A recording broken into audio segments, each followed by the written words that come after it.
ఇక మొదటి అధ్యాయము 22వ వచనం,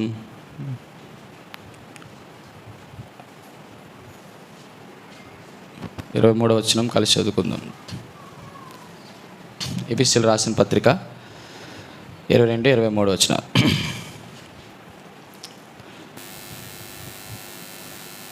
ఎఫెసీయులకు రాసిన పత్రిక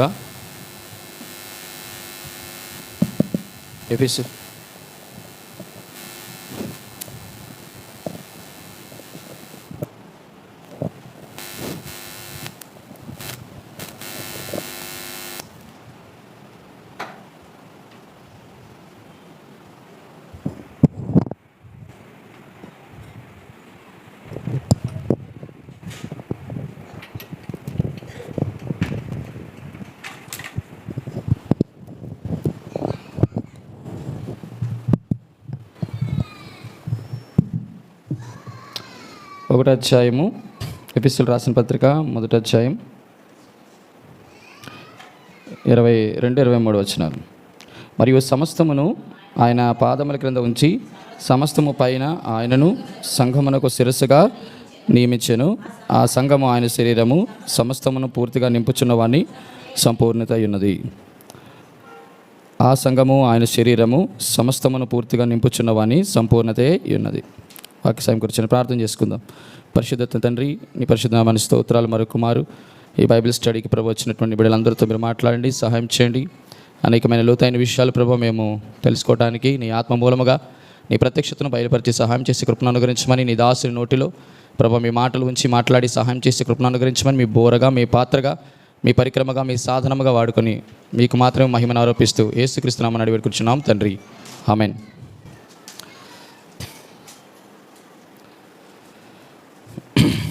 గత మన బైబిల్ స్టడీలో పునరుద్ధానం యొక్క ఆవశ్యకతను గురించి మనం చాలా విషయాలు మాట్లాడుతూ వచ్చాం. చాలా విషయాలు కూడా మీరు నేర్చుకున్నారని నేను అనుకుంటున్నాను. చాలా ప్రాముఖ్యమైనటువంటి విషయాలు మనం చాలా వరకు దాన్ని డిస్కస్ కూడా చేసాం. ఆయన పునరుద్ధానుడు ఆయన కారణం చేత ఆయన మరణమును జయించాడు. తర్వాత రెండవది ఆయన కుడి పార్శ్వమున దేవుడు కూర్చుని పెట్టాడు. మూడవది ఆయన అధికారిగా అన్నిటి మీద నియమించాడు. నాలుగవది ఆయన సంఘానికి ఆయన శిరస్సుగా నియమించడం జరిగింది. మొత్తం 4 విషయాలు మనం గత బైబిల్ స్టడీలో చాలా కూలంకుషంగా మనం తెలుసుకున్నాం. కాబట్టి మళ్ళీ దాన్ని నేను రీబ్యాక్ చేయను, మళ్ళీ మిమ్మల్ని అడగాలనుకోవడం లేదు. ఈరోజు ఎఫెసీయులకు రాసిన పత్రిక మొదటి అధ్యాయం 23వ వచనం, ఆ సంఘము ఆయన శరీరము, సమస్తమును పూర్తిగా నింపుచున్నవాని సంపూర్ణత ఉన్నది. ఇక్కడ ఒక చిన్న మాట, ఆ సంఘము ఆయన శరీరం. ఆ సంఘము, అన్ని సంఘాలు ఆయన శరీరం కాదు. ఆ సంఘము అని ఎందుకు అన్నాడు అనంటే, ఏ సంఘం రండి, ఒక 2 ప్రాముఖ్యమైన విషయాలు మీకు జ్ఞాపకం చేసి నేను ముందుకు వెళ్తాను. ఆ సంఘం, మొదటి తిమోతి రాసిన పత్రిక 3వ అధ్యాయం 14వ వచనం. మొదటి తిమోతి రాసిన పత్రిక 3వ అధ్యాయము 14, 15 వచనాలు.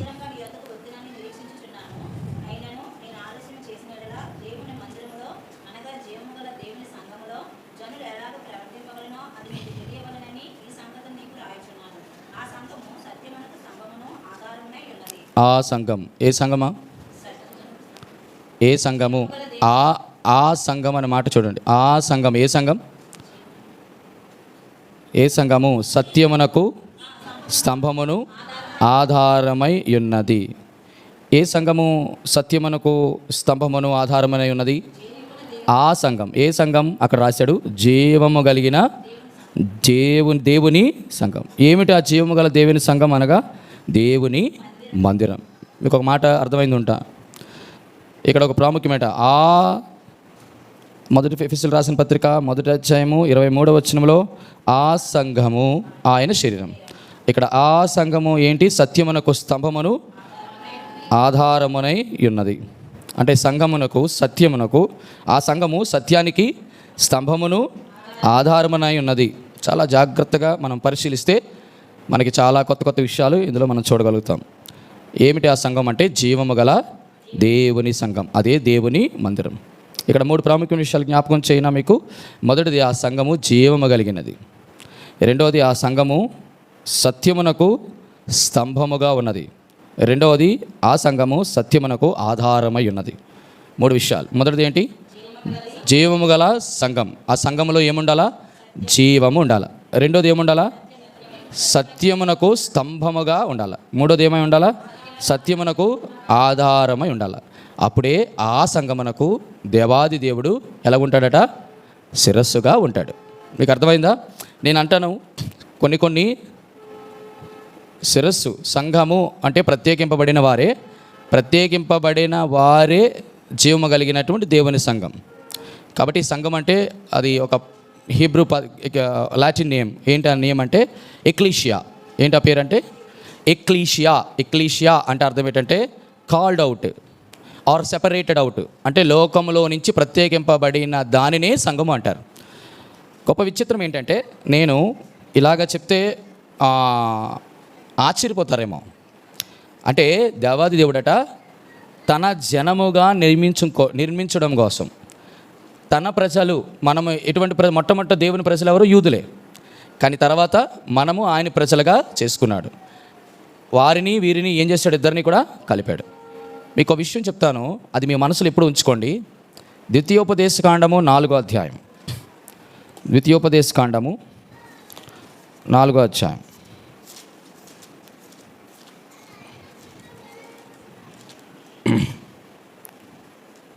ద్వితీయోపదేశకాండం 4వ అధ్యాయము.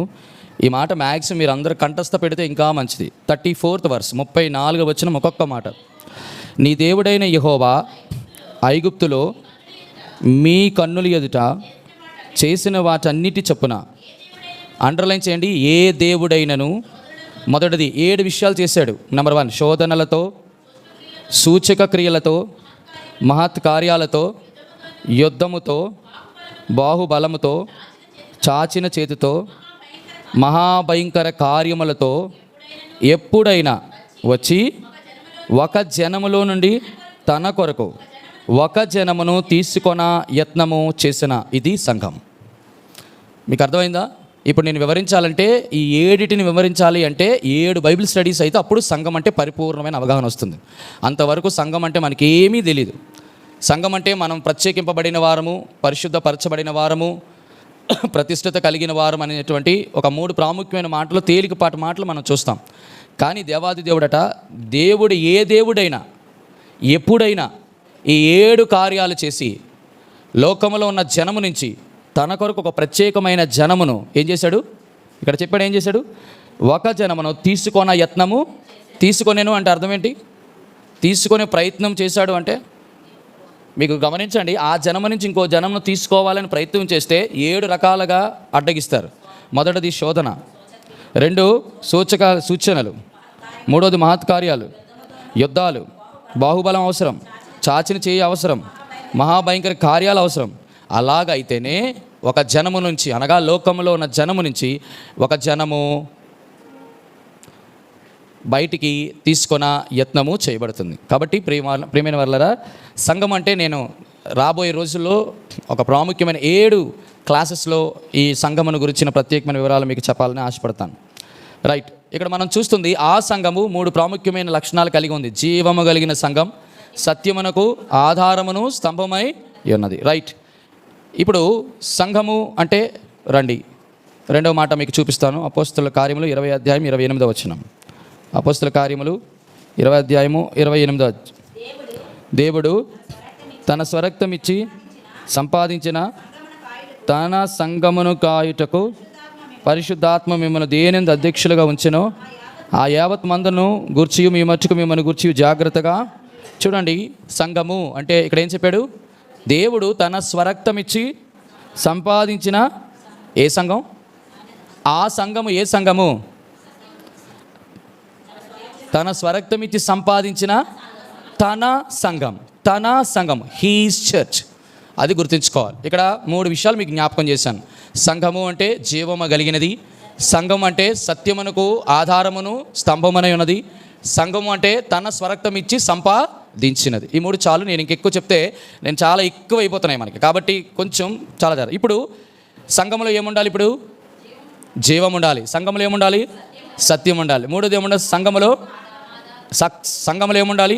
తన స్వరక్తం ఇచ్చి సంపాదించిన వారు అంటే ఆయన సొత్తు అయిన ప్రజలు ఉండాలి. ఈ ముగ్గురు ఉంటే అది సంఘం. ఇప్పుడు బాగా గమనించండి, ఈ మూడు ఏ సంఘాలలో అయితే ఉంటాయో అప్పుడే ఆ సంఘానికి దేవుడు శిరస్సుగా ఉంటాడు.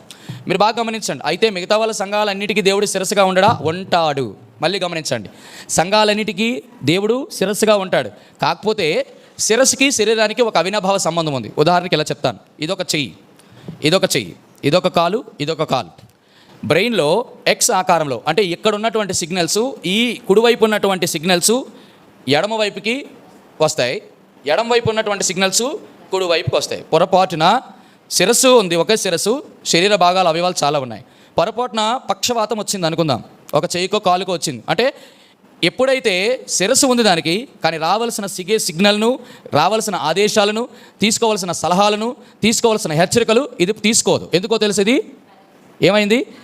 లోపల నుంచి వెళ్ళి, అందుకే తన స్వరక్తం ఇచ్చి సంపాదించిన రక్తం ఇక్కడి నుంచి బ్రెయిన్లోకి వెళ్ళాల్సినటువంటి సిగ్నల్స్ రక్తం ద్వారా ఈ చెయ్యికి, ఈ కాలుకి అందడంలా. అంటే ఇది ఏమైపోయి దీనికి మధ్య ఎక్కడో కనెక్షను తప్పిపోలా. ఏమైపోయింది? ఆగిపోయింది. తప్పిపోవడం అంటే వేరే లెక్క, అది పూర్తిగా అర్థమైందా మీకు? కాబట్టి శిరస్సు ఉంటుంది, కానీ శిరస్సు యొక్క ఆదేశాలకి, శిరస్సు యొక్క సలహాలకి, శిరస్సు యొక్క హెచ్చరికలకి, శిరస్సు యొక్క ఆదరణకరమైన మాటలకి, శిరస్సు యొక్క క్షమాభివృద్ధి అయినటువంటి మాటలకి ఇది తీసుకోదు. కాబట్టి ప్రియమైన వారు గమనించండి, ఆ సంఘమునకు చెప్పండి ఆయన శిరస్సుగా ఉంటాడు. ఇప్పుడు సంఘం అంటే జీవం, సంఘం అంటే సత్యం, సంఘం అంటే ఆయన సొత్తు లేక ఆయన సంపాదన. ఇప్పుడు గమనించండి, ఇప్పుడు మనం అందరము సంఘమేనా? మనకి ఈ సంఘానికి దేవుడు శిరస్సుగా ఉన్నాడా? ఒకవేళ ఆయన శిరస్సుగా ఉంటే మనము ఆయన సొత్తైన ప్రజలమేనా? 2, మనలో జీవం ఉందా? 3, మనము సత్యమునకు స్థిరముగా స్తంభములుగా ఉన్నామా? 3 విషయాలు ఏం జ్ఞాపకం? జీవము అంటే ఏం జ్ఞాపకం చేస్తుంది? జీవాన్ని ఏం జ్ఞాపకం చేస్తుంది?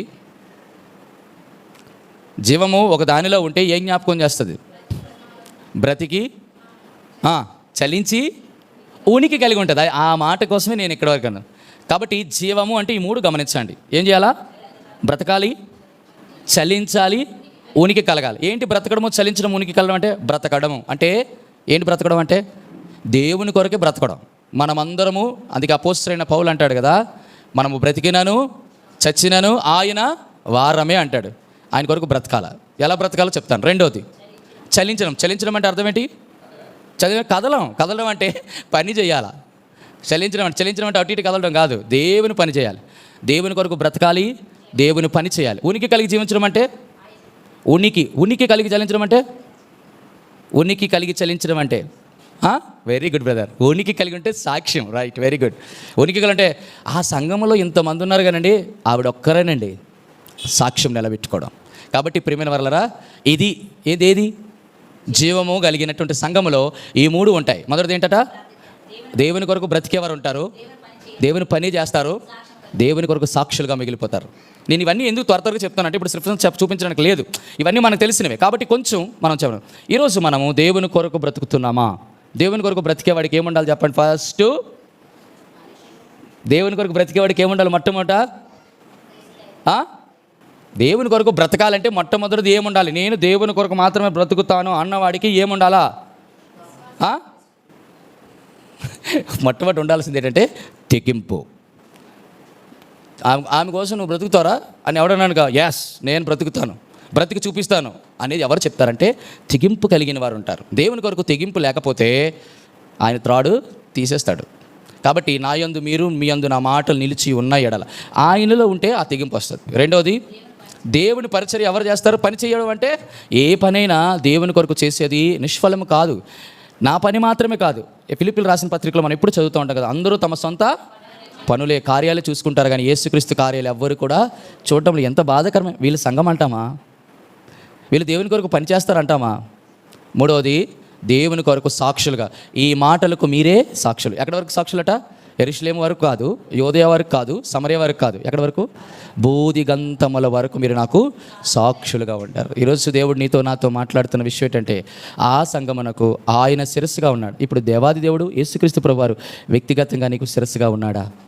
ఆయన శిరస్సుగా ఉంటే నువ్వు ఆయన కొరకు బ్రతుకుతావు, ఆయన పని చేస్తావు, ఆయనకి సాక్షిగా జీవిస్తావు.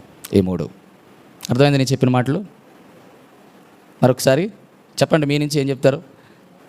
జీవము గల దేవుని సంఘములో మొదటిది ఆయన కోసం బ్రతుకుతాం, ఆయన పని చేస్తాం, ఆయన సాక్షులుగా ఉంటాం. 3. రెండవది ఏంటంటే సత్యమునకు స్తంభమును. చూడండి, స్తంభానికి ఇక్కడ 2 మాటలు ఎందుకు ఉపయోగించాడు? సత్యమునకు స్తంభమును ఆధారమై ఉన్నదంటే. చెప్పండి, ఈ రెండింటికి ఎందుకు అపోస్తలుడైన పౌలండి రాస్తే? మీరు ఒక విషయం ఈరోజు ఈ మాట చెప్తుంటే ఒక చిన్న మాట జ్ఞాపకం వస్తుంది. చాలామంది గత ఏదో ప్రత్యేకమైన కూడికి వెళ్ళినప్పుడు, బ్రదర్ నేను యోర్దాన్ నదిలోనే బాప్తీసం తీసుకుంటాను బ్రదర్ అన్నారు ఒకళ్ళు. అంటే యేసుప్రభు ఎక్కడ బాప్తీసం తీసుకున్నారో అక్కడ. బ్రదర్ నేను బాప్తీసం తీసుకుంటే, అంటే నేను చెప్తున్నాను ఆ సంఘంలో ఆ పెద్ద ద్వారా మాత్రమే నేను తీసుకుంటాను. చాలామంది అంటే ఆశ ఉండడం తప్పు కాదు, వెరీ గుడ్, అది చాలా మంచి ఆశ. ఎందుకంటే వారి జీవితంలో ఒక నిర్ణయం తీసుకున్నారు. చాలా ఆశలు బాప్తీసం తీసుకోవడం అనేది, ఈ సేవకుడైతే నేను తీసుకోవాలని బ్రదర్, నాకు ఎందుకో లేదు అని అన్నాను. ఓకే, వెరీ గుడ్, మంచిదే. తర్వాత కొంతమంది ఆలోచించారు, ఇంకో సంఘంకి వెళ్ళిన తర్వాత ఇలాగే బ్రదర్ నేను మీ ద్వారా బాప్తీసం తీసుకోవాలని అనుకుంటున్నాను అని చాలామంది ఇలాగ మాట్లాడారు. స్థానిక సేవకులు ఉంటుండగా అప్పుడు నేను చెప్పాను, అది మంచిదా కాదా చెప్పండి, తీర్మానం మంచిదే కదా. ఇప్పుడు ఉదాహరణకి స్థానిక సేవకులు ఉన్నారు, ఈ స్థానిక సేవకులు కాకుండా ఇంకొక వ్యక్తి ద్వారా నేను తీసుకోవాలనుకుంటున్నాను అని మనం అన్నాం అనుకోండి, అది మంచిదా కాదా? ఎవరి తీర్మానం వాళ్ళది. బాప్తీసం వారిదే తీసుకోవాలి, ఈ ద్వారా తీసుకోవాలి అనేది మాత్రం ఇప్పుడు లైవ్లో యూట్యూబ్లో వింటున్న వారు కూడా చాలా జాగ్రత్తగా గమనించాల్సిన విషయం. బాగా గమనించండి. బాప్తిస్మము నేను అంటాను, యేసుక్రీస్తు ప్రభువారికి బాప్తిస్మం ఇచ్చే కెపాసిటీ ప్రపంచంలో ఎవరికైనా ఉందా? ఉందా? ఉందా? లేదు. ఎవరిచ్చారు? బాప్తిస్మం ఇచ్చి యోహాను ఇచ్చాడు. ఆయన ఒక పెడదాం. సేవకులలో, పెద్దలలో, సువార్థికులలో, బోధకులలో, కాపరులలో అగ్రగణ్యుడు ఎవరు? అపోస్తలుడైన పౌలు తన బాప్తిసం ఎవరి దగ్గర తీసుకున్నారో? నేను ఎటువంటి వాడిని తెలుసా? ఇజ్రాయేల్ వంశంలో పుట్టినవాడిని, 8వ దినమున సున్నతి పొందినవాడిని, ధర్మశాస్త్రంలో అనింద్యుడును, నాకు తెలిసిన ధర్మశాస్త్ర ఉపదేశములు నాకంట మీటైన వాడు, ధీటైన వాడు ఎవరూ లేరు. నాకు బాప్తిసం ఇవ్వాలంటే సంఘ పెద్ద అయినటువంటి పేతురు గారు వచ్చి నాకు ఇవ్వాలని అన్నాడా? ఎవరిని తీసుకొచ్చాడు తెలుసా? ఆ దమస్కు పట్టణంలో సామాన్యమైన అననీయ అనే ఒక సామాన్యమైన సేవకుని అతడు ప్రార్థన చేయించున్నాడు, వెళ్ళి ఆయనకి బాప్తిసం ఇవ్వు అన్నాడు. ఎవరి దగ్గర తీసుకున్నాడు? నేను ఎటువంటి దర్శనం పొందాను తెలుసా? ఆకాశము నుండి ఆ దర్శనమును కవిదేవుడును అటువంటి నా సాక్షాత్ యేసుక్రీస్తు ప్రభువే దమస్కు మార్గ మధ్యంలో నాకు కనబడి, నాకు ప్రత్యక్షమై, నాకు మాట్లాడి, అటువంటి వ్యక్తికి నాకు లోకల్ పాస్టర్ గారు వచ్చి నాకు బాప్తిజం ఇవ్వడమా? మీకు అర్థమైంది నేను చెప్పిన మాట. దయచేసి మాత్రం నేను ఎందుకు ఈ మాట చెప్తానంటే, చాలామంది ఆ ప్రశ్నలు అడిగారు కాబట్టి నేను ఈ వర్తమానాన్ని అప్లోడ్ చేసిన తర్వాత దయచేసి చూడండి. యేసుక్రీస్తు కంటే గొప్పవారి ప్రపంచంలో ఎవరూ లేరు. అతనికి బాప్తిజం ఇచ్చేటువంటి సామర్థ్యం కలిగిన వారు కూడా ఎవ్వరూ లేరు. కానీ మనందరికీ మాదిరికరంగా ఉంచడం కొరకు ఒక సామాన్యమైన బాప్తిజం ఇచ్చే యోహాను అనేటువంటి వ్యక్తి చేత బాప్తిజం తీసుకున్నారు. రెండవది, ప్రియమైన సోదరులారా, అపోస్తలుడైన పౌలు లాంటి వాడికి సామాన్యమైన లోకల్ పాస్టర్ గారు వచ్చి ఏం చేశారు? బాప్తిజం ఇచ్చారు. కాబట్టి బాప్తిజం తీసుకున్న మీరు ఎవరైనా మీ స్థానిక సేవకులు గౌరవించండి, మీ స్థానిక సేవకుల ద్వారా పొందండి. బాప్తిజం మిమ్మల్ని పరలోక రాజ్యాన్ని తీసుకెళ్ళదు ఫస్ట్ ఆఫ్ ఆల్. కానీ బాప్తిజం అనేది నువ్వు ఏ ట్రైన్ ఎక్కడానికి వెళ్ళడానికి టికెట్కి ఐడెంటిఫికేషన్, అదే టికెట్ ఉందంటే ముందు చూపించమంటాడు, అది చూపించడమే బాప్తిజం. దయచేసి మాత్రం ఇంకోసారి అటువంటి ప్రశ్నలు కానీ మీకు వస్తే ప్రత్యేకంగా నా పర్సనల్ వాట్సాప్ మెసేజ్కి పెట్టండి. ఈ యూట్యూబ్ వర్తమానాలు ఇలాగ మధ్యలో ఎప్పుడైనా బైబిల్ స్టడీ వచ్చినప్పుడు మీకు చెప్పడం జరుగుతుంది. రైట్, ఎంతవరకు వచ్చాం? సంఘం అంటే సత్యమునకు ఆధారం. రైట్, సంఘం అంటే సత్యమునకు స్తంభము ఆధారం అన్నాడు. స్తంభము అంటే ఏం జ్ఞాపకం చేస్తుంది? ఆధారం. స్తంభం అంటే ఆధారం ఉన్నదే కదా, మళ్ళీ ఆధారం అని ఎందుకు రావాలి? స్తంభం అని అంటే స్తంభం దేనికి ఉంటుంది? ఇప్పుడు ఈ యొక్క బిల్డింగ్కి ఆధారం పెట్టి పిల్లర్స్, లెంట్లు కదా, ఈవెన్ లెంట్లైన అంటారా దీన్ని? కాలమ్స్ అనేవి ఆధారం. మరి ఆధారం కదా, మరి స్తంభమును ఆధారమునై ఉన్నది. ఆధారం ఏంటి, స్తంభం ఏంటి, ఈ రెండు డిఫరెన్స్ ఏంటి? స్తంభం అంటే ఏంటో చెప్తా. రెండోది కాబట్టి ఈ రెండు మనం తెలుసుకోకపోతే ఆ సంఘమునకు దేవుడు శిరస్సుగా. ఈరోజు నేను ఏం మాట్లాడుతున్నానంటే, ఏ సంఘానికి దేవుడు శిరస్సుగా ఉంటాడు? అన్ని సంఘాలకి దేవుడు శిరస్సుగా ఉంటాడు, కానీ ఆదేశాలు, సలహాలు, హెచ్చరికలు తీసుకోకపోతే ఉపయోగం లేదు. శిరస్సున్నా ఉపయోగం లేదు. ఇప్పుడు చాలామందికి ఇప్పుడు ఎలాగంటున్నాను, మళ్ళీ ఇంకోలా అనుకోకండి. శిరస్సు స్త్రీకి ఎవరు? శరీరానికంటే తల అని చెప్పండి. నేను ప్రశ్న ఒకటైతే సమాధానం ఒకటి చెప్పకండి. ఇలాగే 10th క్లాస్ మార్కులు పోతున్నాయి. అన్నాడు 500 కొడతాడన్నా ఒకడు నా దగ్గరికి. చనియా నీకు తిరిగిలేదు 570 అన్నాడు. తీరం వచ్చితే 350 మార్కులతో అయిపోయాడు. కాబట్టి మనం ఏంటంటే ప్రశ్న పత్రం సరిగ్గా అర్థం, నాకు ఇప్పటికీ అర్థం కాదు. మార్కులు ఎక్కడ పోతున్నాయంటే ప్రశ్న సరిగ్గా అర్థం చేసి తొందరలోని ఆడు ఫస్ట్ సంఘం అనగానే టపటపటపట లేదు, ఇంతకీ ఏటడిగాడో అర్థం కాదు. సంఘం అంటే ఏమిటి, సంఘం యొక్క లక్షణాలు ఏంటి, సంఘం యొక్క విధులు, ఆ విధులు లక్షణాలు చూడు. సంఘము వచ్చింది పాయింట్, రాసిడమే టపటపటపట. అది తీరం వచ్చి అడిగింది ఒకటి, ఆన్సర్ ఒకటే. కాబట్టి వెళ్ళరా ఇలా ఇప్పుడు కూడా ప్రశ్న పత్రం మనం సరిగ్గా అర్థం చేసుకోవాలి. రెండవది ఏమో చెప్పి అక్కడికి వెళ్ళాను మళ్ళీ. స్త్రీకి శిరస్సు పురుషుడు, భార్యకి శిరస్సు భర్త. ఇప్పుడు ఉదాహరణకి చాలామందికి ఇప్పుడు స్త్రీలకి, పెండ్లైన వారికి, భార్యలకి పురుషుడు అనేటువంటి వ్యక్తి భర్త ఏమై ఉన్నాడు? శిరస్సు అయి ఉన్నాడు. అందరికీ శిరస్సు ఉంటాడు పెళ్ళైన వాడికి. కానీ ఈ శిరస్సు చెప్పినట్టుగా కొంతమంది అవయవాలు పనిచేయవు. ఈ ఆదేశాలు ఏంటంటే ఈ సలహాలు, ఈ హెచ్చరికలు తీసుకోరు. శిరస్సు అయితే ఉంటుంది, ఏదో బుర్ర తలకాయ ఉంటుంది అంతే. ఎవరంటే మా ఆయన గారండి, నా భర్త గారండి అంటారు మంచిగా. కానీ రావాల్సిన సిగ్నల్స్ అంటే ప్రేమైన వర్లారా, ఎందుకు ఈ మాట చెప్తానంటే, ప్రతి సంఘముకి యేసుక్రీస్తు ప్రభు శిరస్సుగా ఉండాలని ఇష్టపడిన దేవుడి దగ్గర తీసుకోవాల్సినటువంటి సలహాలు, ఆదేశాలు, సూచనలు ఏవి కూడా తీసుకోకుండా, అందును బట్టే ఆయన ఇదిగో నేను తలుపు నొద్ద నుండి తట్టుచున్నాను. ఎక్కడున్నవాడండి? నేను ఎప్పుడు మీకు మాట చెప్పనా, నాకు ఎప్పుడు ఎంత ఇష్టమైన మాట అంటే ప్రకటన గ్రంథం. అందుకే నేను ఎక్కువ చాలా ఇష్టపడతాను. ప్రకటన గ్రంథం 2వ అధ్యాయం. ప్రకటన గ్రంథం 2వ అధ్యాయము 1వ వచనం. ఎఫెసులో ఉన్న సంఘపు దూతకు ఇలాగ వ్రాయము, 7 నక్షత్రములు తన కుడి చేత పట్టుకొని 7 దీప స్తంభముల మధ్య సంచరించువాడు చెప్పు సంగతులు. చూడండి, 7 దీప స్తంభముల మధ్య. దీపస్తంభం అంటే ఏంటి? దీపస్తంభం అంటే ఏంటి? ప్రార్థన చేస్తూనే ఉంటాను కదా, ప్రభువా మీరు నిలిపిన దీపస్తంభాన్ని బట్టి నీకు స్తోత్రం. 1వ అధ్యాయము ఆఖరి వచనం. ప్రకటన గ్రంథం 1వ అధ్యాయం ఆఖరి వచనం. ఆ 7 సువర్ణ దీపస్తంభములు, ఆ 7 దీపస్తంభములు 7 సంఘములు. ఇప్పుడు చెప్పండి, సంఘం అంటే ఏంటి? దీప స్తంభములు. మీకు అర్థమవుతుందా నేను చెప్తున్న మాట? దీప స్తంభం. ఇక్కడ సత్యమునకు స్తంభమును ఆధారం. ఆ స్తంభం ఏ స్తంభం? ఆ స్తంభం ఏది? తిమోతికి రాసినను సత్యమునకు స్తంభం. ఇదే స్తంభం దీపమునకు. ఏంటి దానికి దీనికి డిఫరెన్సు? సత్యానికి స్తంభం, ఇది దీపానికి స్తంభం. అదే సంఘం, రైట్. ఇప్పుడు ఈ సంఘము మధ్యన ఉన్నాడట ఎవరు? 7 సంఘాలు. 7 సంఘాలు ఎందుకు? 8 ఎందుకు కాదు? ఎందుకు 6 కాదు? సంపూర్ణం సంఘం అనేది. అందుకే ఎఫెసు రాసిన పత్రిక 1వ అధ్యాయం ఆఖరి వచనంలో చూడండి ఆ మాట.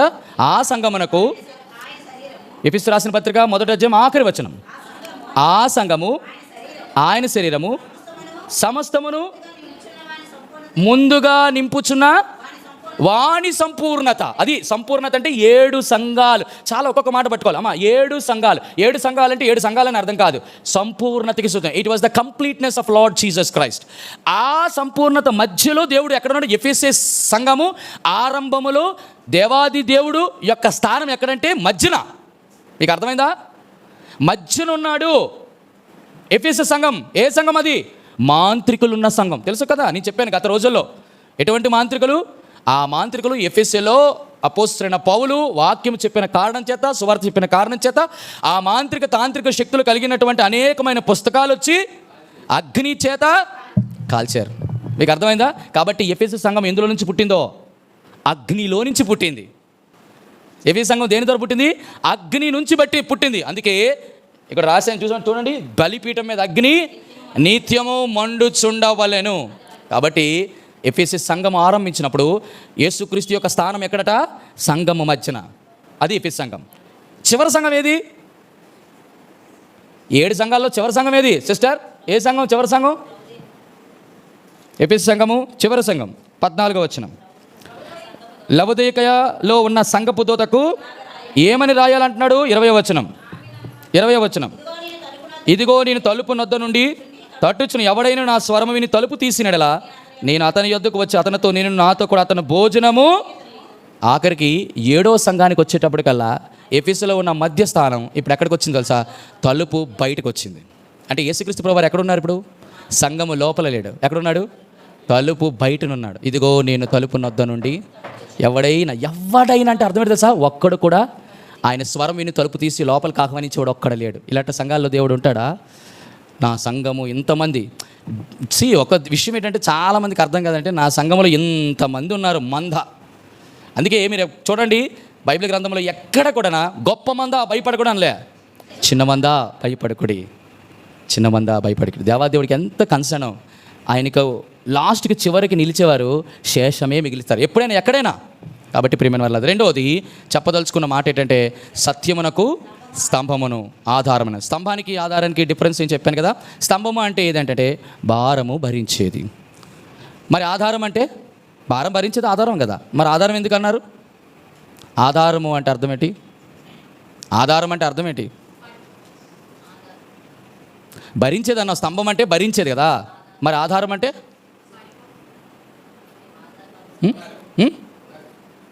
ఆధారం అంటే సత్యమునకు స్తంభము ఆధారము. ఆధారం అంటే చెల్లి నీకు ఆధారం ఎవరు ఇప్పుడు? పిల్లని చూపిస్తున్నావు, పిల్ల నీ దేవుడే ఆధారం. ఆధారం అంటే అర్థం ఏంటంటే ఏ సమస్య వచ్చినా ఆయన మీద అనుకోవడం, అంతే తప్పించి ఇంకే లేదు. స్తంభానికి ఉన్న 2 లక్షణాలు ఏంటంటే, మొదటిది భరిస్తుంది, రెండోది ఏంటంటే ఓర్చుకుంటుంది. మీకు దాన్ని ఎలా చెప్పొచ్చు అంటే, కొన్ని స్తంభాలు ఉంటాయి. అన్ని స్తంభాలు ఉదాహరణకి ఇలా చెప్తాను. ఎలాగంటే, ఒక 50 కేజీలు ఉన్నటువంటి ఒక వ్యక్తి 100 కేజీల బియ్యం బస్తాను మోస్తాడా? తమ్ముడా మోయగలడా? మ్యాక్సిమం ట్రై చేయొచ్చు. లేదు నీకు 150 కేజీలు వేస్తాను అనుకోండి, మోయగలడా? కానీ సత్యమునకు స్తంభమైన ఈ సంఘం తను భరించలేనటువంటి దానిని కూడా, అది సత్యమునకు స్తంభము ఆధారమై ఉంటుంది. ఎంత భారం తెలుసా? ఎలా మాట్లాడాడంటే చూపిస్తాను చూడండి. రండి ఒక మాట. 2వ అధ్యాయము 2వ వచనం. ఎఫెసీ ప్రకటన గ్రంథం 2వ అధ్యాయం 2వ వచనం. నీ క్రియలను, నీ కష్టమును, నీ సహనమును నీ నెరుగుదును, నీవు దుష్టులను సహింపలేవని అపోస్తులు కాకి తన అపోస్తులను చెప్పుకొని వాడిని పరీక్షించి వారు అబద్ధికులని నీవు కనుగొంటువనియు నీవు సహనము కలిగి నా నామము నిమిత్తము భారము భరించి అలయలేదని అది భరించడం అంటే ఏమని ఏ రాశాడు అక్కడ? నీవు సహనము కలిగి నా నామము నిమిత్తము భారము, అది సత్యమునకు స్తంభం అంటే. కాబట్టి ప్రియమైన వాళ్ళారా, నేను చెప్పదలుచుకున్న ప్రాముఖ్యం ఏంటంటే, జీవము కలిగి ఉండాలి, సత్యమునకు స్తంభమును కన్నట్టు. మూడోది ఏం చెప్పాను? స్వరక్తం ఇచ్చి అంటే అర్థం ఏంటంటే, దేవుని సొత్తు అయిన ప్రజలుగా మనం మిగలాలి. అందరూ దేవుని సొత్తు కాదు. కాబట్టి దేవుని రక్తము చేత కనబడి కడగబడిన వారు. అర్థమైందా మేము చెప్పిన మాట? కొనబడినవారు, కడగబడినవారు. మరొకసారి చెప్తాను, కొనబడినవారు, కడగబడినవారు. కాబట్టి వీళ్ళు దేవుని యొక్క సొత్తు. కాబట్టి ఇక్కడతో నేను ఏం చెప్తున్నా? ఆ సంగమునకు ఆయన శరీరం. ఇప్పుడు అర్థమైంది కదా చెల్లి తమ్ముళ్ళు? నేను చెప్తున్నాను మరొక 3 మాటలు మరొకసారి జ్ఞాపకం చేస్తున్నాను. మొదటిది ఏంటి? సంఘం అంటే జీవము కలిగినది, సత్యమునకు స్తంభమును ఆధారమును, స్వరక్తమిచ్చి సంపాదించబడింది. రైట్. జీవము కలిగిందని ఎలా చెప్తాం? బ్రతకాలి, చలించాలి, ఉనికి బ్రతకడం అంటే బ్రతకాలి, చలించడం అంటే పని చేయాలి, దేవుని కొరకు సాక్ష్యం. రైట్. మూడోది సత్యమునకు స్తంభం అంటే భారం భరించాలి, ఆ దేవుని మీద ఆనుకోవాలి.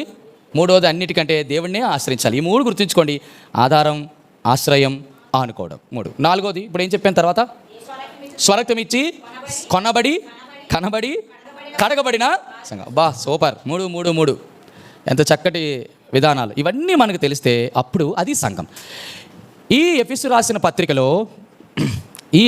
పత్రికలో దేవుడు సంఘాన్ని 6 పోలికలతో పోల్చాడు. నేను టపటపా చెప్తాను, మీరు పట్టపటా రాయాలి. సంఘము 6 పోల్చాను. తర్వాత ఈ 6 రూతం గారిని అడుగుతాను నేను. మొదటిది సంఘాన్ని 6 విధాలతో, తర్వాత మరియమ్మ గారిని అడుగుతాను. ఈరోజు చక్కగా పడుకోకుండా దేవుని వాక్యం ఆలకిస్తున్నారు. మొదటిది రండి, ఎఫెసు రాసిన పత్రిక 1వ అధ్యాయం. 3 చెప్తాను అన్నాను కదా, చూడండి. 3 ఇలా రాసుకునండి. సంఘము యొక్క పోలికలు మొదటిది. 2 సంఘము యొక్క పనులు. 3 సంఘము యొక్క ప్రతిఫలాలు. మొదటిది ఏంటి? సంఘముని అపోస్తలుడైన పౌలు 6 అధ్యాయాల్లో 6 పోల్చాడు. తర్వాత సంఘానికి ఇచ్చినట్టు 6 పనులు చెప్పాడు. తర్వాత 6 ప్రతిఫలాలు చెప్పి నా సందేశాన్ని ముగిస్తాను. మొదటిది ఎఫెసీయులకు రాసిన పత్రిక 1వ అధ్యాయం. ఎఫెసీయులకు రాసిన పత్రిక 1వ అధ్యాయం, 1వ అధ్యాయము ఆఖరి వచనం.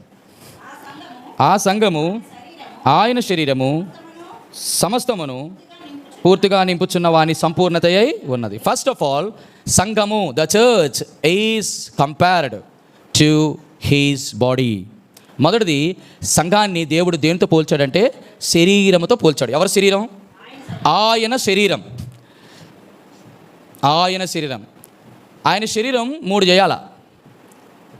ఆయన శరీరం 3 చేయాలి. ఫస్ట్ ఏం చేయాలి చెప్పనా? ఆ శరీరము ఆయనలో నుంచి రావాలి, మొదటిది. 2, ఆ శరీరము ఆయన దగ్గరికి తీసుకొని రాబడాలి. 3, ఆ 2 శరీరాలు ఏక శరీరం అవ్వాలి. మరొకసారి చెప్పనా? మొదటిసారి ఆయనలో నుంచి రావాలి. మొదటి ఆదాములో నుంచి అవ్వ ఎక్కడి నుంచి వచ్చింది?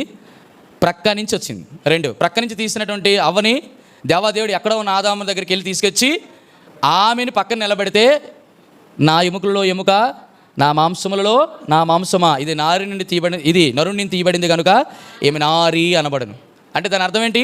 ఎప్పుడైతే పక్క నుంచి తీశాడో మళ్ళీ ఆ సంఘాన్ని ఆదాం పక్కకి దేవాదేవుడు పెట్టాడు. అది జతపరచడం. 3వది ఏం చేయాలి తెలుసా? అప్పుడు ఈమె చూడండి. కాబట్టి ఆదికాండ గ్రంథం చూడండి, మీ చేత చదివిస్తాను అన్నమాట. ఆదికాండ గ్రంథం 1వ అధ్యాయం 2వ అధ్యాయం 23వ వచనం.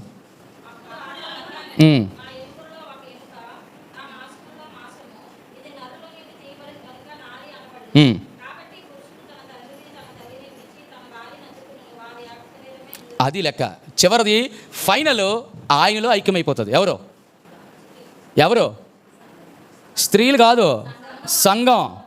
గమనించండి, ఇది ఒక మర్మం. అందుకే ఇది నేను ఎక్కడ చెప్పాలనుకున్నానంటే 3వ అధ్యాయంకి వచ్చినట్టు చెప్తాను. అదే సంఘము అనేది. రైట్. కాబట్టి ఈ మాట జ్ఞాపకం చేసుకోండి. సంఘం అనేది ఎక్కడి నుంచి రావాలి? ఆయనలో నుంచి తీయబడాలి, ఆయన దగ్గరికే రావాలి. ఆయనే ముగ్గురిద్దరు ఏకమైపోతే అయిపోయినట్టు. అదే రేపు అక్కడ జరగబోతుంది. అవునా? రైట్. అది అర్థమైంది.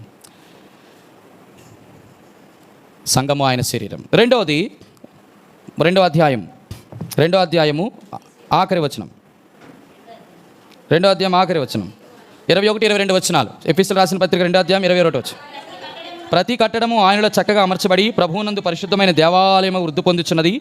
ఆయనలో మీరు కూడా ఆత్మ మూలంగా దేవునికి నివాస స్థలముగా ఉండుటకు మీరు కట్టబడుచున్నారు. మొదటిది శరీరం అయితే, 2వది ఆయన యొక్క దేవాలయముగా కట్టడం. సంఘము దేనితో పోల్చబడింది? ఆయన ఆలయం, ఆయన కట్టడం అట. ఈ ప్రపంచంలో నాకు తెలిసి ఆయనలాగా ఎవరు కట్టరు. మళ్ళీ దీనిలో ఒక్కొక్క పాయింట్ చెప్తాను. రూతమ్ గారు మొదటిది సంఘము దేనితో పోల్చాడు? శరీరము. మరియమ్మ గారు దేనితో పోల్చాడు? శరీరంతో పోల్చాడు. 2వది దేనితో పోల్చాడు? దేవాలయం. సింపుల్గా చెప్తున్నాను చూడండి. నేను బైబిల్ స్టడీ ఏదో కాంప్లికేటెడ్గా చెప్తే ఎవ్వరు అర్థం చేసుకోలేరు. కాబట్టి simple. The church is compared to body. Secondly, the church is compared to his temple. You have to learn in Bible study what the church is compared to he's body first. Second, the church is compared to he's temple. Right. మొదటిది శరీరము, 2వది దేవాలయం. 3వది ఆనందబాబుని కూడా అడుగుతాను. 3వ అధ్యాయం 4వ వచనం.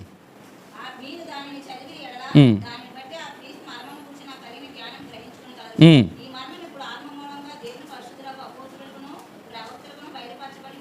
ఆ. ఉమ్. ఉమ్.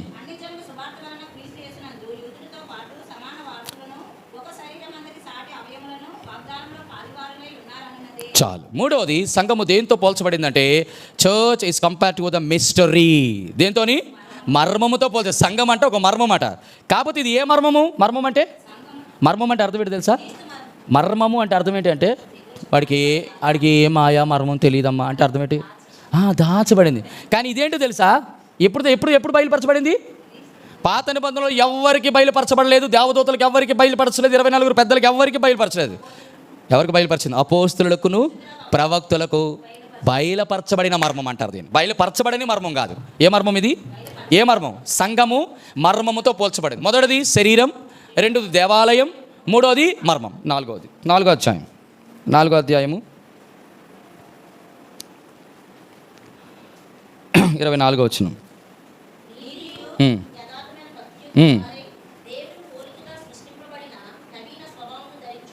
22వ వచనం.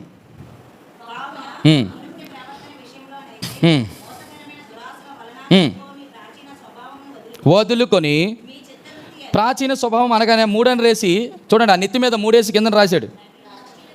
ప్రాచీన పురుషుని అంటే ఇప్పుడు ప్రాచీన స్వభావం అంటే ప్రాచీన స్వభావం అనుకొని దేవుని పోలిక సృజించబడిన నవీన స్వభావమును అంటే సంఘము అంటే పాతది కాదు, క్రొత్త స్వభావం. అంటే ఏంటి? పాతవన్నీ అంటే యేసు క్రీస్తునందు ఉన్నటువంటి వారి క్షమించండి, ఏలయనగా క్రీస్తు యేసునందు ఉన్నవారు నూతన సృష్టి, పాతవన్నీ గతించాను సమస్తమును.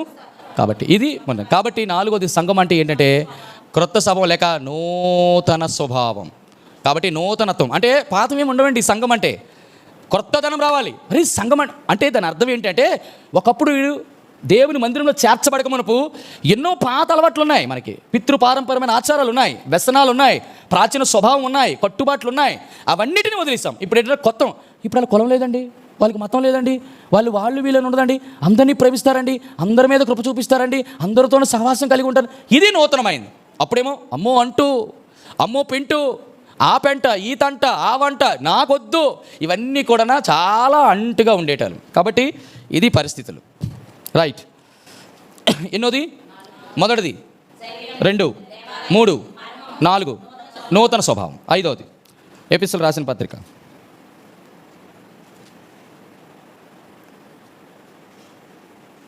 22, 23 వచనం. కావున 5వ అధ్యాయము 22, 23. స్త్రీలారా ప్రభువునకు వలె మీ సొంత పురుషులకు క్రీస్తు సంఘమునకు శిరసై ఉన్న ప్రకారము పురుషుడు భార్యకు శిరసై ఉన్నాడు. 4వది సంఘము. మరి అదేంటో మరి దేవుడు పోల్చక వాళ్ళతోనే పోల్చాడు, భార్యతో పోల్చాడు. సంఘము భార్యతో పోల్చినాడు. దేంతోని? రేపు వివాహ వర్తమానంలో దీని మీదే ఏంటట? భార్యతో. సంఘము భార్యతో పోలిక. Church is compare to his bride. Right. 5వది ఆఖరిది 6వ అధ్యాయము 10వ వచనం. మహాశక్తిని బట్టి ఆయన బలవంతులై ఉండి మీరు అపవాది తంత్రము ఎదిరించుటకు శక్తిమంతులు అంటూ దేవుడిచ్చి సర్వాంగ కవచమును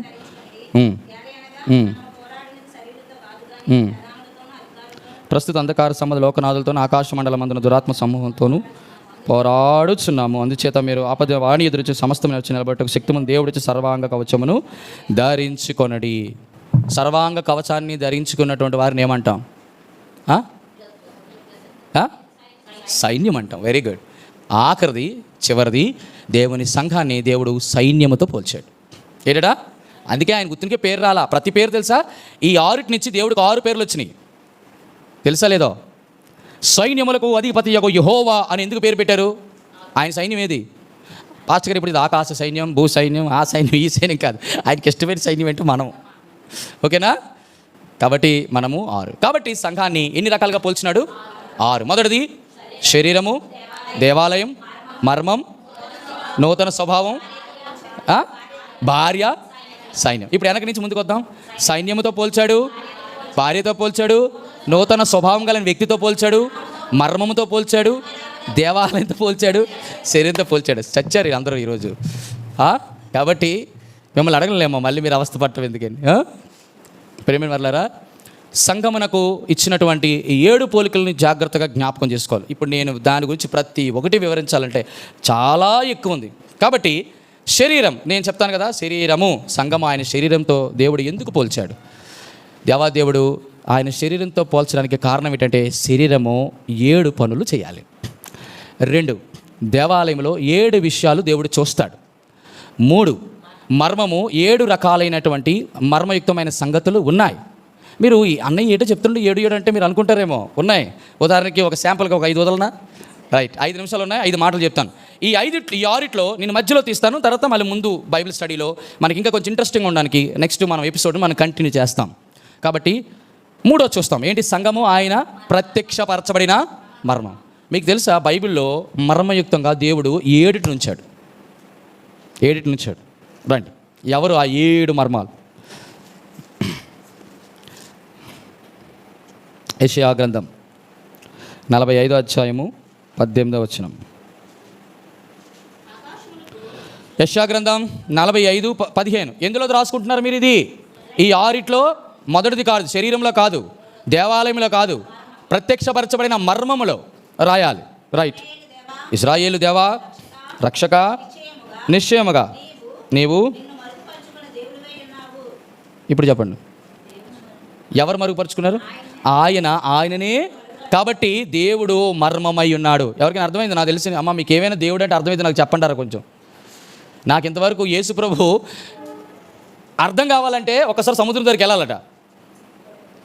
రుతం గారు, మనం సముద్రం దగ్గరికి వెళ్తే మనమట కొండలు కొండలు కొండలు కొండలు కొండలు కొండలు కొండలు తోడేసి నాకు 70 సంవత్సరాలు దేవుడు అంటే అర్థమైపోయింది అన్నాడట. అంటే ఏంటి? ఆడి 70 సంవత్సరాల్లో తోడినందుకు తోడాడు సముద్రంలో. మళ్ళీ సముద్రం అలాగే ఉందట. అది ఇదేంటి 70 సంవత్సరాలు తోడుతూనే ఉన్నాను, మళ్ళీ సముద్రం అంటే దేవుడు ఎటువంటి వాడు అంటే ఆయన తరగని. కాబట్టి ధననిధి లాంటి వాడు, గని లాంటి వాడు, నీటి సముద్ర ప్రవాహం లాంటి వాడు. కాబట్టి దేవుడిని ఎప్పుడు కూడా మనం అంత ఈజీగా, అందుకే ఇంతమంది ఇన్ని వేల సంవత్సరాల నుంచి ఒకే ఒక దేవుడి గురించి కేవలం 66 గ్రంథాల నుంచి కొన్ని లక్షల కోట్ల మంది సేవకులు, ఇప్పటికి కొన్ని లక్షల ప్రసంగాలు, లక్షల పాటలు, కోట్ల పుస్తకాలు, కోట్ల వ్యాఖ్యానాలు చేసిన ఆయన ప్రేమను గురించి ఈ రోజు వరకు కూడా, ఆయన ఉపోద్ఘాతము కూడా ఇంకా పూర్తి కాలేదట. మరి ఇంకా ఆయన పరిచయం ఎప్పుడు అవుతారు? ఆయన మధ్యస్థం ఎప్పుడు అవుతారు? ఆయన ప్రేమను పూర్తిగా ఎప్పుడు? అందుకే మీకు గత దినాల్లో చెప్పాను, ఆయన అర్థం చేసుకోవాలంటే 3 విషయాల ద్వారా అర్థం చేసుకోవచ్చు. మొదటిది మీ పిలుపు వల్లైనా నిరీక్షణ ఎట్టిదో. మొదటిది. 2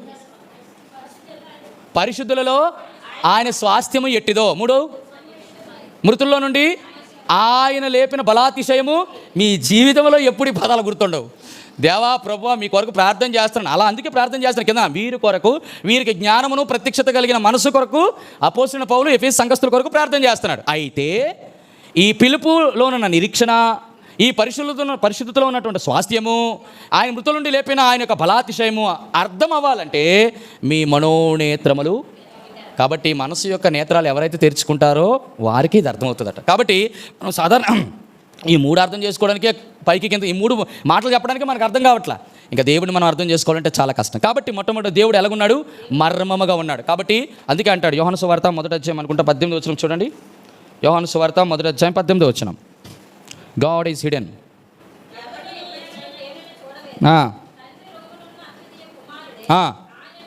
ఇప్పుడు ఎవరు బయలుపరిచారు తండ్రిని?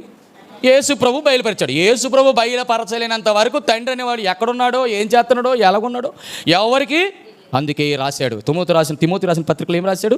ఎవరు సమీపించలేని తేజస్సులో ఆయన ఒక్కడ మాత్రమే అమరత్వం కలిగి నివసించుచున్నాడట. ఆయన దగ్గరికి ఎవరు వెళ్ళలేదు. ఈ మధ్యకాలంలో యూట్యూబ్లో కొంతమందిని హల్చల్ చేస్తాను, వైరల్ అవుతున్న వీడియోస్. నేను పరలోక రాజ్యం రాత్రికి ఆత్మను పరిశుద్ధాత్మ దేవుడు తీసుకెళ్ళిపోయి సాక్షాత్తు దేవాది దేవుడు పరలోక రాజ్యంలో తీసుకెళ్ళి నేను అనుకుంటాను. ఒక్కొక్కసారి నిజంగా లేఖనాలు మేము ఎప్పుడు కూడా ఎవరికి కామెంట్స్ పెట్టడం కానీ మేము ఎందుకు చేయమంటే వాళ్ళని చూసి మాకు జాలి అనిపిస్తుంది. ఎందుకు మీకు అర్థమైందా? 14 పత్రికలు రాసిన అపోస్తలుడైన పౌలే మధ్యాకాశం వరకు వెళ్ళిపోయి ఉండిపోయాడు. అనగా పరదేశం వరకు వెళ్ళి ఉచ్చరింప సఖ్యము కానీ మూలుగులు విని కిందకు వచ్చాడు. అసలు నేను శరీరంతో ఎత్తబడ్డానా, అసలు చచ్చిపోయి ఎత్తబడ్డానా, అసలు నేను ఎలాగెళ్ళానో ఆయనకి అర్థం కాలేదట. 14 సంవత్సరాల క్రితం జరిగినటువంటి విషయాన్ని రాశాడు 2 కొరింథీయులకు రాసిన పత్రిక చిట్ట అధ్యాయాల్లో అపోస్తలుడైన పౌలు. ఆ అపోస్తలుడైన పౌలు లాంటి వాడికే సంఘ ప్రత్యక్షత, ఎంతో గొప్ప మర్మాలు తెలిసిన వ్యక్తికే పరలోక రాజ్యం చూపించకపోతే నాకు దేవుడు అలా తీసుకెళ్ళిపోయాడు, అలా సింహాసనం మీద ఆ అమ్మ తల్లి నిజంగా నేను అనుకుంటున్నా అపోస్తలుడి కంటే పెద్ద పరిశుద్ధురాలు అయి ఉండొచ్చు తల్లి. నన్ను కొన్నిసార్లు అనిపిస్తుంది వాళ్ళ అవివేకం ఎంత బాధ అనిపిస్తుందట. పరలోక రాజ్యం చూసేది ఒకే ఒక రోజు, అది ఆయన పరిశుద్ధాత్మ దేవుడు తీసుకెళ్తే తప్ప, అది కూడా సంఘము ఎత్తబడిన తర్వాత. కాబట్టి ప్రేమ వల్ల చెప్పాను కదా, 2 జరుగుతాయి ఎత్తబడిన తర్వాత. ఏంటి చెప్పండి? గత బైబిల్ స్టడీలో సిస్టర్స్ రాలేదు కొంతమంది. మొదటిది రూల్, రెండోది రెస్ట్. రూల్ ఎప్పుడు? 1000 ఏండ్ల పరిపాలన. రెస్ట్ ఎప్పుడు? నిత్య జీవంలో ఆఫ్టర్ 1000 years తర్వాత ప్రభుత్వం నిత్యము నిత్య జీవం. నా రక్తమును తిని నా శరీరమును తినివాడు నిత్య జీవము అంత్యదినమున వాడు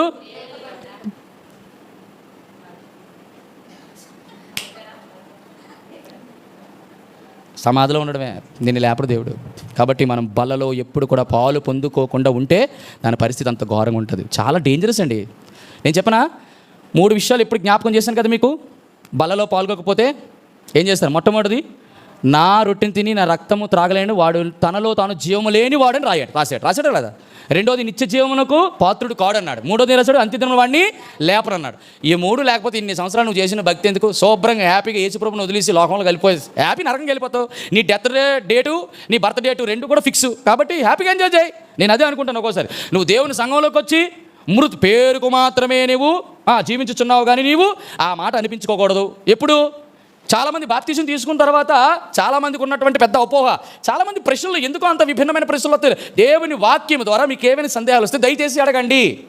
మీకు చక్కగా సందేహం లేకుండా అద్భుతముగా దేవుడిచ్చిన జ్ఞానం చేత మీకు క్లారిఫై చేస్తాను. ప్రియ సహోదరులారా, యూట్యూబ్ చూస్తున్న వారులారా, మొట్టమొదటిది బాప్తిజం తీసుకున్న తర్వాత కొంతమంది బాప్తిజమే తీసుకోరు. ఎవరితో అది చెప్పేశాను. ప్రశ్నకి సమాధానం ఏంటంటే బాప్తిజంతో నేను పాపం చేస్తాను, అందుకే నేను బాప్తిజం. ఏం పాపం అంటే దాని అర్థం ఏంటి? నువ్వు బాప్తిజం తీసుకోవద్దంటే నేను పాపంలో కంటిన్యూ అవ్వడమే నాకు ఇష్టం అని అంటాడు కదా. బాప్తిజం తీసుకుని ఇప్పుడు నేను అంటాను బాప్తిజం తీసుకోక మునుపు నీ ఇష్టానుసారమైనట్టుగా జీవితం జీవించి బాప్తిజం తీసుకోకుండా కంటిన్యూ చేశాను అనుకో, పొరపాటున నలురారా రండి అని పిలిచాడు అనుకోండి, టైం అయిపోయింది. ఎప్పటి వరకు? బాప్తిజం తీసుకోలేనంత వరకు. ఏంటంటారు? వెళ్ళిపోయారు అనుకో. మన జరిగిన సిచ్యువేషన్ అదే. మన సొంత స్నేహితుడైన చెల్లి బాధపడింది, కళ్ళంతా మనం తిన్నాం కదా బొబ్బట్లు, అలా తయారయ్యాయి. ఉపయోగంలే. చెల్లి చాలా ఏడ్చింది, ఎందుకంటే తనతో కలిసినటువంటి స్నేహితుడు. నిజమే, మన స్నేహితుడు చనిపోతే ఏడుస్తాం కదా, మరి ఆ రక్షణ పొందకపోతే అదే అంటున్నాను. బాప్తిజం తీసుకోకుండా ఇప్పుడు బాప్తిజం తీసుకున్న తర్వాత మళ్ళీ పాపం చేస్తాను. పాపం చేసినప్పటికీ కొంచెం బలహీనతలు ఉన్నప్పటికీ కూడా కొన్ని బల్లలో వచ్చి సరి చేసుకొని విడిచిపెట్టి ఒప్పుకుంటే కనికరం పొందుతావు. అంత్యదినమున నన్ను మనం అందరిని దేవుడు లేపుతాడు. ఎన్ని ఉన్నాయండి, ప్రతి ప్రశ్నకి సమాధానం ఉంది. మళ్ళీ ఎందుకు సందేహం, మళ్ళీ ఎందుకో భయం. విషయం ఏంటంటే నాకు అర్థమైంది, ఇదంతా తూచి ఆడించి గానుగు తీసి వడగొట్టి మొత్తానికి నూనె లాగితే నాకు అర్థమైంది ఏంటంటే, మనకు అవకాశం లేక కానీ అవకాశం ఉంటే మాత్రం కంచే నీకును నీ ఇంటికిని నీకు కలిగిన వాటికి 3 కంచేశాడు యోబుకి, తెలుసు కదా. పొరపాటును తీస్తే మనకంట మరి సెలరీ అయిపోయిన వాళ్ళు ఎవరు లేరు.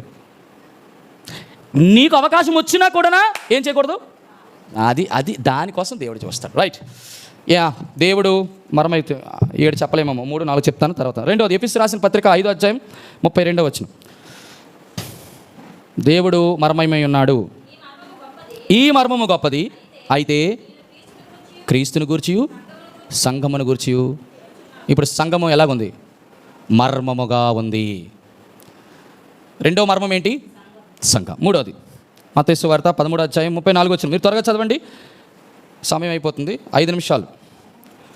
మత్తయి సువార్త 13వ అధ్యాయం 34వ వచనం. నేను నా నోరు తెరచి బోధించదను, లోకము పుట్టినది మొదలుకొని మరుగు చేయబడిన సంగతులను తెలియజెప్పేదను అని ప్రవక్త నెరవేరినట్లు యేసు ఈ సంగతులన్నిటినీ జన సమూహములకు ఉపమాన రీతిగా బోధించెను. ఉపమానం లేక ఎంతకు ఏం బోధించినాడో 13వ అధ్యాయములో ఎన్ని చేశాడు? దేని గురించి చెప్పాడు? అరే మత్తయి సువార్త 13వ అధ్యాయంలో అసలు ఏం చెప్పాడు? ఏం డీల్ చేశాడు తమ్ముడా? 13వ అధ్యాయంలో ఆయన ఏం డీల్ చేశాడు? ఆయన మరి ఒక ఉపమానం వానితో చెప్పాను. 24వ వచనము 19వ వచనము, విత్తు వాని గురించి ఉపమాన భావం వినుడి. దేని గురించి? రైట్. ఎన్ని చెప్పాడు టోటల్గా? ఎన్ని ఉపమానాలు చెప్పాడు 13వ అధ్యాయంలో? మనము బైబిల్ చదవలేదు, 6 ఉపమానాలు చెప్పాడు. కాబట్టి పరలోక రాజ్యము మర్మముగా ఉన్నది కాబట్టి ఉపమాన రీతిగా చెప్పాడు. చూడండి, మర్మయుతో చెప్పాడా లేదా? 34వ వచనంలో, నేను నా నోరు తెరిచి ఉపమాన రీతిగా బోధించిన లోకం పుట్టిన మరుగు చేయబడిన సంగతులు. దేని గురించి మరుగుపడిన సంగతులు? పరలోక రాజ్యం గురించి. ఆ సంగతులను బహుజన సమూహాలకు ఉపమాన రీతిగా ఆయన చెప్పాడు. కాబట్టి మూడవది మర్మముగా ఉన్నది, మరుగు చేయబడినది పరలోక రాజ్యం. మొదటిది ఏంటి? దేవుడు మరుగుగా ఉన్నాడు. 2 సంఘం మరుగుగా ఉన్నది. 3 పరలోక రాజ్యం మరుగుగా ఉంది. 4 కీర్తన గ్రంథం 83వ అధ్యాయం 3వ వచనం. కీర్తనలు 83:3, ఈ ప్రజల మీద వారు కపటోపాయములు పన్నుచున్నారు, నీవు మరుగుజొచ్చిన వారి మీద నీరు ఆలోచన. ఎవరు మరుగుజొచ్చిన ప్రజలు? వెరీ గుడ్, దేవుని బిడ్డలు, లేకపోతే దేవుని ప్రజలు మరుగుగా ఉన్నారు. ఎక్కడున్నారో? మరుగున్నారమ్మా ఎవరైనా? ఇక్కడున్నవారు ఎవరైనా మరుగుగా ఉన్నారా? అరే మీకు అర్థం కాలా? మొదటిది దేవుడు మరుగుగా ఉన్నాడు అన్నారు. 2 సంఘం మరుగుగా ఉంది. 3 పరలోక రాజ్యం మరుగుగా ఉంది. 4 ఆయన ప్రజలు ఎక్కడ మరుగుగా ఉన్నారు చెప్పాలి మీరు.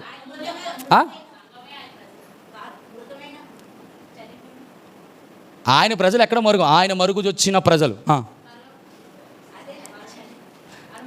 ఆయన మరుగుజొచ్చిన ప్రజలు ఎక్కడ మర్మంగా ఉన్నారు? ఇది మీ అసైన్మెంట్. నెక్స్ట్ వీక్ మిమ్మల్ని అడుగుతా నాకు చెప్పాలి. తర్వాత నేను అన్నీ చెప్పేస్తుంటే మీకు అన్ని రాజేసుకుంటున్నారు. తర్వాత లాస్ట్ది మార్కు సువార్త 13వ అధ్యాయం 30 వచనం. మార్కు సువార్త 13:30. తర్వాత సమయం అయిపోయింది, నేను చెప్పలేను, దీంతో నేను ముగిస్తున్నాను. మార్కు 13:35. ఇంటి యజమానుడు ప్రొద్దుగుంకు వచ్చునో కోడి కూసినప్పుడు వస్తాడు, తెల్లవారినప్పుడు వస్తాడు, ఎప్పుడు వస్తాడో నీకు తెలియదు. ఆయన అకస్మాత్తుగా వచ్చి మీరు నిద్రపోవచ్చున్నాడు చూచి మెలకువగా ఉండుడి. 4వది, క్షమించండి, 5వది, ఆయన 2వ రాకడ మరుగుగా ఉంది. ఎప్పుడు వస్తాడో తెలీదు. నాకు అన్నీ తెలిసిపోయిందన్న. ఈ టైంలో వస్తాడు, డేట్లు ఫిక్స్ చేసేస్తారు చాలామంది. ఆయన ఎప్పుడు వస్తాడో ఆయనకి ఎవరికి తెలియదు. అవునా కదా? అందుకే అకస్మాత్తుగా వస్తాను. కాబట్టి ప్రియమైన వాళ్ళ, first of all God is hidden, దేవుడు మర్మముగా ఉన్నాడు. 2 చర్చ్ ఈజ్ హిడెన్, ఆయన సంఘము మర్మగా ఉన్నది. కింగ్డమ్ ఆఫ్ హెవెన్, పరలోక రాజ్యం మర్మంగా ఉంది. 4 ఆయన ప్రజలు బిలీవర్స్ ఆర్ హిడెన్. 4 5వది సెకండ్ కమింగ్ ఈజ్ హిడెన్. 5వది ఆయన రాకడ రహస్యంగా ఉంది. కాబట్టి ప్రియమైన వాళ్ళరా, సంఘము అంటే నేను దానికి పోలికలు 6 చెప్పాను.